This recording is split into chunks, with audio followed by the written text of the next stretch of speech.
Hello, and we are live from the Total Body Bootcamp page, and you're here for another edition of Reading with Billy. We're going to talk today about prioritizing family and fitness, and today I'm with my special guest, Brad Linder. Brad Linder is a good friend of mine. He's from Coppell, Texas, and he's the owner of Get You in Shape. So if you're from the area or you know anybody, be sure to check out Brad's business. They're doing a lot of great things out there.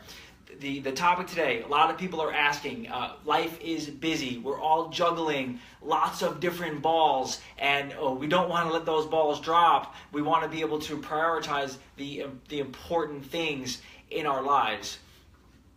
A couple of points from the book, from the chapter 6. This was one of my favorite chapters to write. The first section is putting on your own mask first. It's something that you may have heard before, but just a reminder, I just took a flight here. I'm here now in Louisville, and one of the first things they tell you when you get on that plane, if cabin pressure drops, put your own mask on first, and then you cater to those around you, and because they know that if you're not taking care of yourself, you will not be able to take care of the others in your life. So if you have kids, whether they're young or old, you'll be a better mother or father. You'll be a better friend. You'll be a better spouse or significant other if you're taking care of yourself first. Just keep in mind that it's not selfish to prioritize yourself. In fact, you need to take care of yourself to be efficient at what it is you want to do.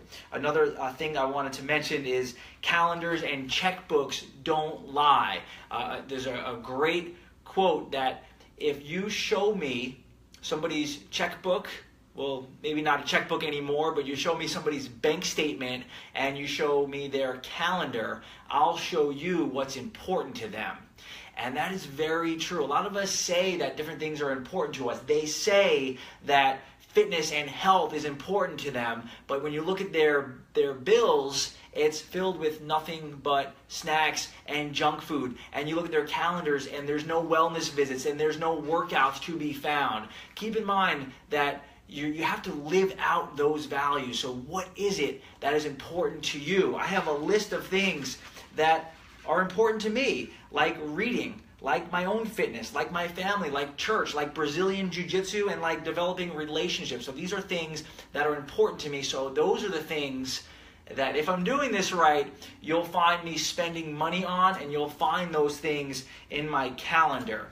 And don't get me started on cell phones. I remember it was over a year ago now, my wife and I were out to dinner on a date, just the two of us. We sit down to eat. We're so excited. We had a great time. And we look across the way, and there's a young couple. They couldn't be more than 25 years of age. And the guy pulls out his phone, puts it on the table while he's kind of getting ready to order. And he's just scrolling through the top part of his phone, seeing what message he has. They didn't even talk once. And then the guy goes to the bathroom.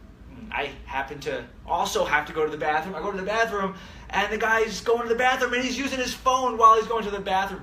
It's not to paint a picture for you, but it was just crazy. And then we get back, and the wife or the girlfriend is now on her Facebook, and it's like they haven't even said one word to each other. I look around, and I see half of the people on their freaking cell phones. It is just crazy. We definitely have an epidemic with these screens and the screen time, or we're losing our focus. Hey, I thought I was above this. Not me. I'm not on my cell phone, right?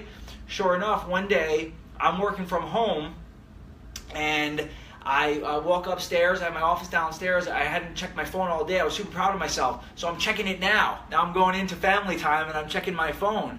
And my little 5-year-old, I'm going to cry when I share this, my little 5-year-old looks up at me and she says, "Dad," she said, "you read a lot." She goes, "You read books, you read articles." She goes, "Even right now, you're reading on your phone."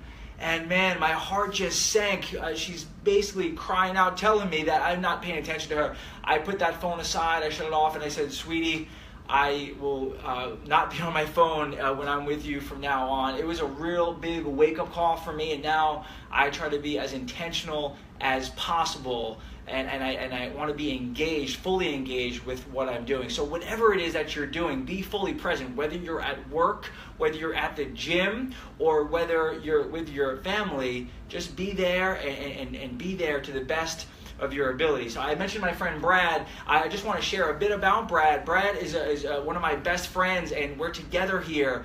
He's a great friend, and that's an important part of my life as well. You notice the relationships. I feel like we all need people that are speaking truth into our lives, people that are encouraging us and lifting us up, and Brad is one of those for me, and I appreciate you for that.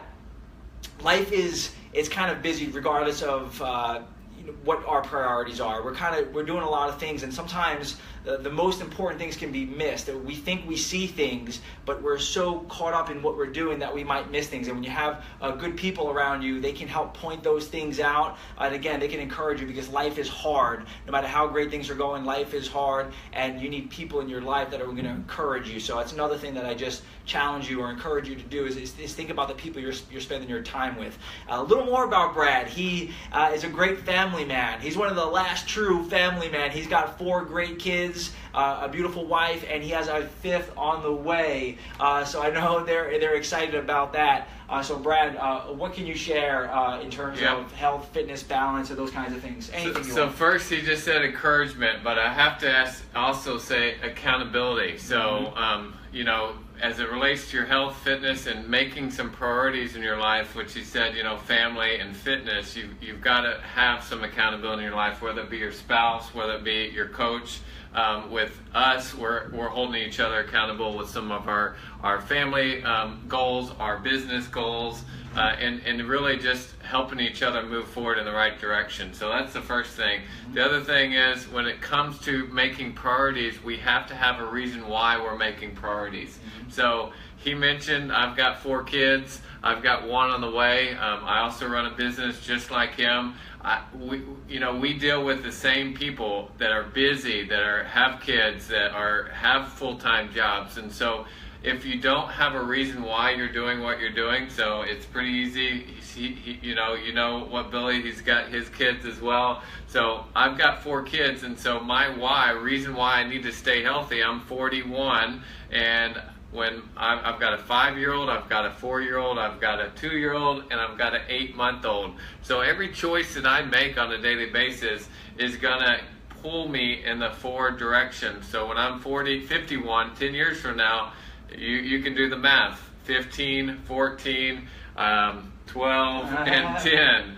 Okay, so my choices that I make today are going to dictate how healthy I am, how much energy I have 10 years from now. I know we don't see ourselves in the future, but we have to. I've got to be healthy for my kids. And so as it relates to putting your priorities in order, yes, you need to have priorities. Yes, you need to put your calendar in order, because I have to put fitness and working out as one of my calendar items. And if I'm not putting that, guess what? It's not probably going to happen. I mean, we've got, you look at, like you said, look at people's calendar and your bank account.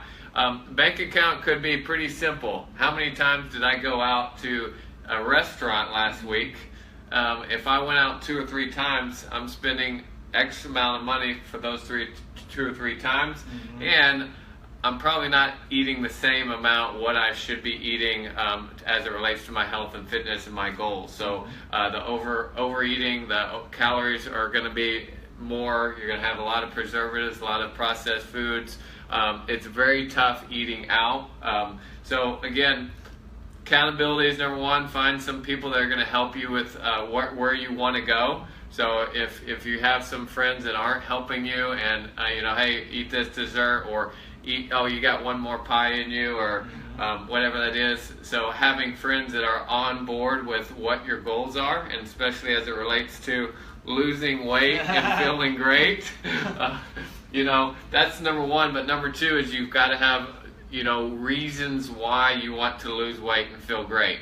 And if you have high enough reasons, I always say this. I've got a 4-year-old 5-year-old, 4-year-old. So my goal is to have energy, and we all throw our goals up. Your goal is to lose weight and feel great. So reason why you want to lose weight and feel great. So for me, feeling great is goal because I don't need to lose weight at this point.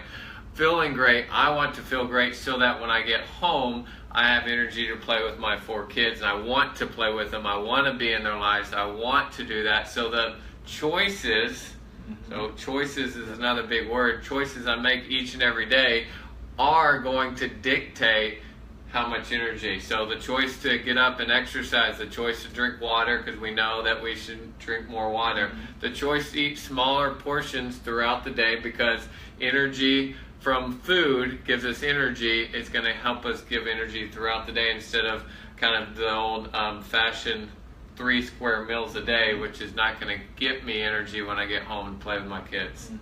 Awesome. I mean, I couldn't have said it better myself. Choices, some great points you made, Brad. Thank you so much. I just want to finish off with just inviting you. If you haven't got the invite, we're launching Lose Weight and Feel Great with 2 book signings. The first one is next Thursday. I can't believe it's a week from tomorrow. Man, time flies. We are so pumped. We got a party for you. I hope to see you there. Connect, celebrate, and most importantly, celebrate the successes of those people that are featured, as well as those people that are going to be taking that journey. And then the following week, August 9th, we'll be in Babylon. The first one's at Farmingdale. I'm going to post the Facebook event pages, so I would love to have you there. Thank you so much for watching. Can't wait to see any questions or comments that you have based on prioritizing family and fitness. Let us know where you're at. Remember the why, as Brad said. Set those goals and make those choices to get to where you need to go. Thanks so much. Talk soon. Thank you, Brad.